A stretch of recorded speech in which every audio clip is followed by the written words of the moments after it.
The rain outside was relentless, tapping against the hospital window like 1,000 quiet heartbeats. James stood there, still in the same clothes he had worn since yesterday, his hair damp from the storm. He hadn't planned for any of this, not the sudden illness, not the panic, not the long night of fear that seemed endless. Just a few hours earlier, the small house had been filled with laughter. Little Nee was sitting at the table, her eyes sparkling as she learned new words from Diep.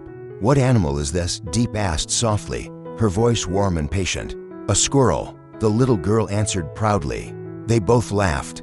Diep had always been gentle, fragile in body, but strong in heart. Yet as the sky darkened, something in her began to fade. James remembered it vividly, the moment Diep's hand trembled as she turned the page of Nee's book. Her face went pale. "Diep, are you okay?" he asked, but her reply never came. She collapsed, her body as light as paper in his arms. The storm was coming, heavy and wild, and he carried her through the pouring rain to the car, his heart pounding faster than the thunder above them. Now, hours later, he could still feel the weight of her in his arms. The sterile scent of the hospital filled the air as he waited outside the room. Through the small glass panel, he could see the doctor bending over her, preparing another injection. Each time the needle touched her skin, she winced, tears slipping down her cheeks, and James felt them too, deep in his chest. He wanted to be strong for her. He wanted to smile and say everything would be fine. "You'll be home soon," he whispered to himself, as if his voice alone could make it true. When Diep finally opened her eyes, her voice was barely a whisper. "James, you're still here." He smiled faintly. "Of course I am. I promised to protect you, remember?" She tried to smile back, but her lips trembled. "It hurts, I know," he said gently, brushing a tear from her face. "Cry if you need to. It'll make it easier." Outside, the storm roared, but inside that quiet room, time slowed to the rhythm of her breathing. He fed her spoonfuls of warm porridge, the only thing the doctor allowed her to eat. Every gesture was tender, deliberate, the way he lifted the spoon, the way he blew on it to cool it down, the way his eyes never left hers. Somewhere far away, Nee was asking for her code Diep, her small voice full of longing.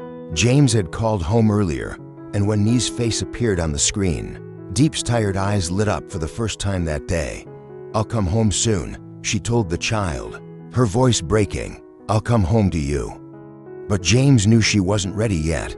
Her illness was strange, something rare, something that weakened her body each time the weather changed. The doctors said it might take weeks for her strength to return. He didn't care how long it took.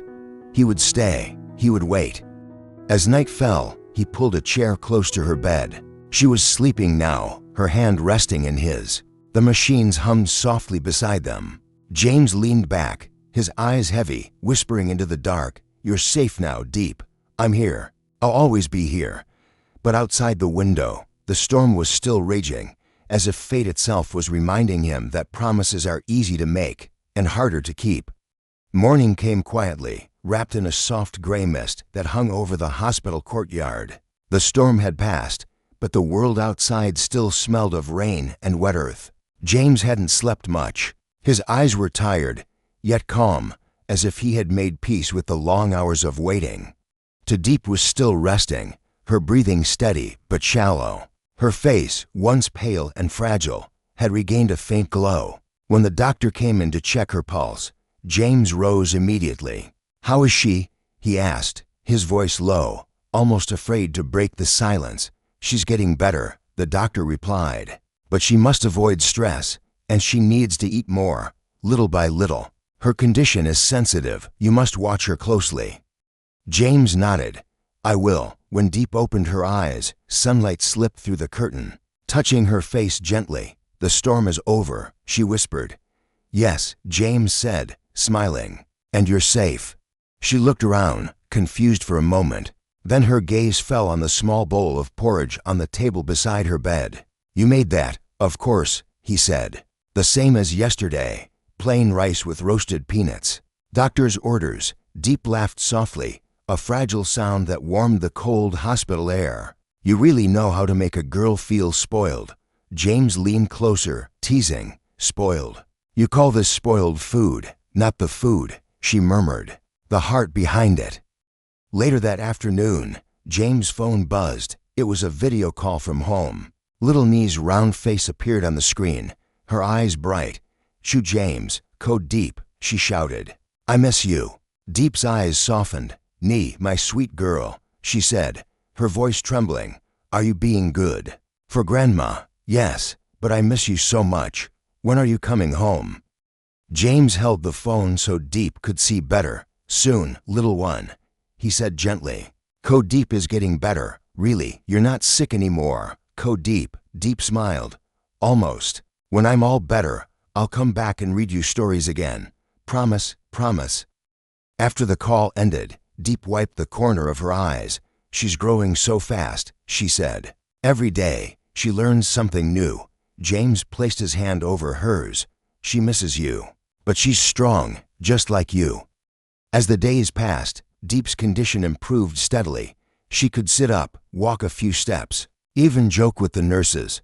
James stayed by her side, helping her with everything. Washing her hands, combing her hair, guiding her slowly through the quiet hospital corridor when she needed air.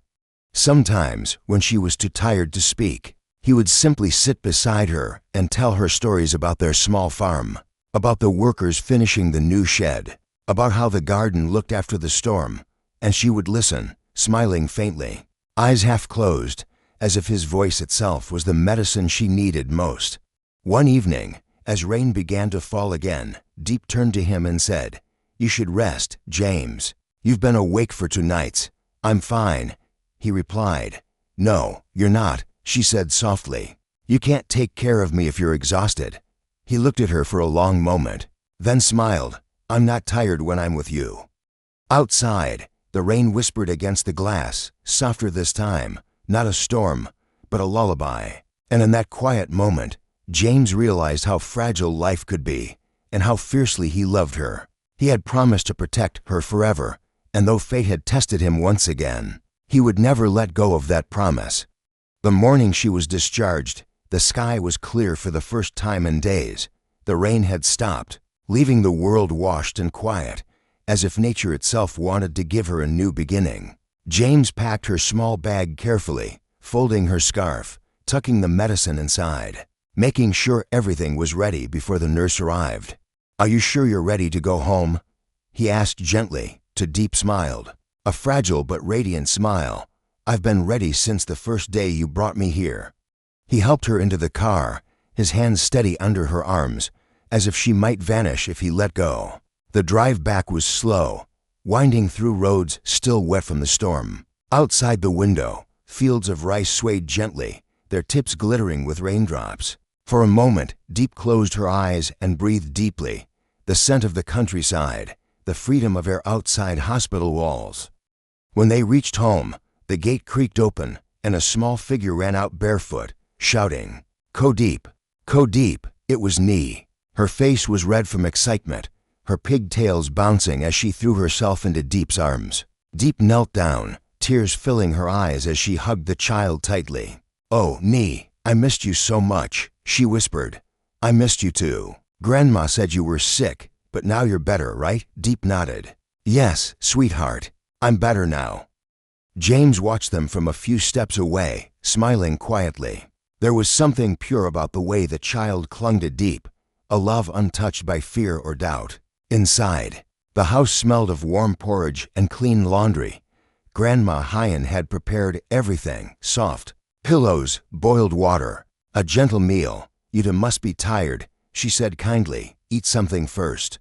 They sat together round the small wooden table. Nee kept talking between mouthfuls of rice. Stories about school, about how she helped Grandma feed the chickens, how she drew a picture of Code Diep in her notebook. Diep listened, her eyes shining, occasionally glancing at James, who looked more like a man finally breathing after holding his breath too long. That evening, when the sun dipped behind the hills, James stepped outside. The sky was tinted gold and pink, and the air was cool. He stood there quietly, watching the fields. For a moment, he thought of the chaos of the last few days, the sirens, the storm, the fear of losing her, He closed his eyes and let out a slow breath. Behind him, Diep walked out, a blanket around her shoulders. "It's beautiful, isn't it?" she said softly. He turned, his eyes tender. "It is, but not as beautiful as seeing you here, alive." She smiled, her hand finding his. "You were my storm shelter, James. You always are." He looked at her, the fading sunlight reflecting in his eyes. "And I always will be." They stood in silence for a while, listening to the distant croak of frogs, the whisper of wind through banana leaves. The calm after the storm felt unreal, a gift, maybe temporary, but precious, yet deep inside. James knew something still lingered, a quiet worry he couldn't name. Her illness, though better, was not gone. The doctor's words echoed faintly in his mind. She must be careful. One more relapse could be worse. He didn't tell her, not yet. For now, all that mattered was that she was home, safe, smiling again. As night fell, the house filled with laughter, Nee's giggles, Diep's gentle voice, the sound of bowls clinking. James watched them, his heart swelling with warmth and fear at once. He had promised to protect her forever, and he would, even if fate had not finished testing them yet. For a while, everything felt like peace. The days at home were slow and tender, the kind of quiet happiness that James had always wished for, but never truly believed he would have. Each morning, the sound of birds returned to the yard. Nee's laughter echoed through the small house as she ran around with her picture books, and to Diep, still a little weak, sat near the window with a cup of tea, watching the sunlight spill across the floor. James often stood in the doorway just to see her like that, fragile, beautiful, alive. He had started working again, balancing time between his construction project and taking care of Diep. Every afternoon, before he left for the site, he would say the same words: "Rest, eat, and don't skip your medicine." Diep always smiled, pretending to be stern. "Yes, boss." But after he left, she often forgot to eat. She would lose herself in small tasks, folding Nee's clothes, watering the plants, or staring at the rain clouds rolling over the hills. One evening, James came home later than usual. His clothes were covered with dust, and his eyes were tired from the day's work. As he stepped inside, he saw Diep sitting on the sofa, pale again, her hands trembling slightly. "Diep," he called softly, walking toward her. She looked up, forcing a smile. "You're home early." He crouched down beside her, his hand finding her wrist. Her pulse was faint. "You didn't rest, did you?" "I'm fine," she murmured. "Just a little dizzy." He shook his head. "You said that before, right before you fainted." He lifted her hand to his lips, his voice breaking. "You can't hide this from me, not again." That night, when she finally fell asleep, James sat beside her bed, unable to rest. The doctor's warning had returned, sharp and heavy in his mind. Her immune system is fragile. If she pushes herself, she could relapse. Outside, the rain had started again, gentle this time, but it carried the same haunting rhythm of the night she collapsed. James stood by the window, staring into the darkness. He had promised to protect her, yet here she was, fragile as glass, slipping between health and sickness with every breath. The next morning, he decided to take a short leave from work. He called his assistant Lynn, giving quick instructions about the construction site, the suppliers, and the schedule.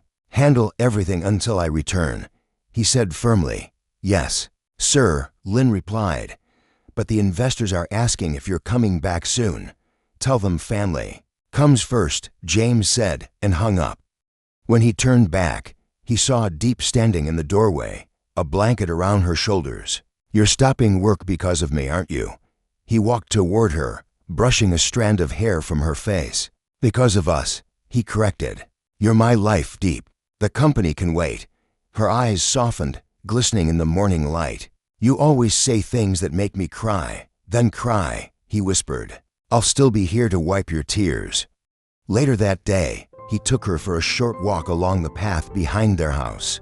The sky was gray but calm. Nee followed them, holding Diep's hand tightly. They walked slowly past the garden, past the banana trees still bent from the storm.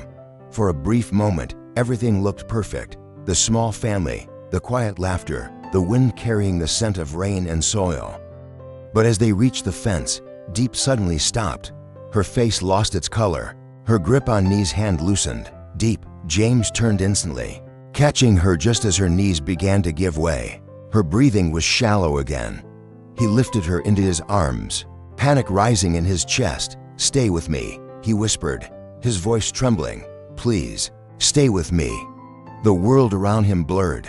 The fields, the trees, the fading light. All he could see was her face, pale against his shoulder. He ran back to the house, shouting for help inside. Nee stood frozen, tears welling in her eyes. "Is Code Diep sick again?" she cried.